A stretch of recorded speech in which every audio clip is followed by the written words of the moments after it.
In Spain this morning, the U.S. Defense Secretary accused Russia of escalating Syria's civil war. Holly Williams is in Istanbul, Turkey, where a Russian jet along the Syrian border this morning caused some panic. Holly, good morning. Good morning. The government here in Turkey says a Russian warplane operating out of Syria violated Turkish airspace, prompting it to scramble F-16 fighter jets. That news comes as Russia continues its airstrikes in Syria. The Russian Defense Ministry released this cockpit video, which it claims shows its fighter jets hitting ISIS positions in Syria, including a command centre, a training camp and an ammunition depot.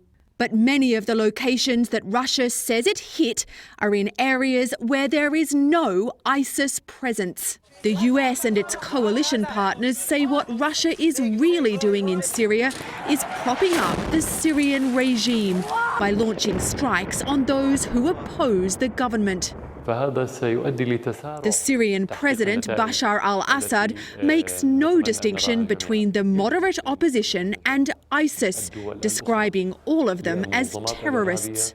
In his first interview since Moscow began launching airstrikes, the Syrian dictator said the Russian campaign has to succeed, or else the entire region faces destruction.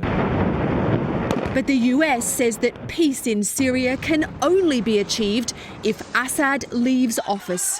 The 4-year-long Syrian civil war has now claimed more than 250,000 lives, many of them killed by the regime's indiscriminate bombing of civilian areas.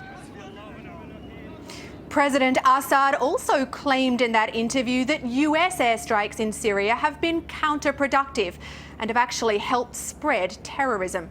Nora.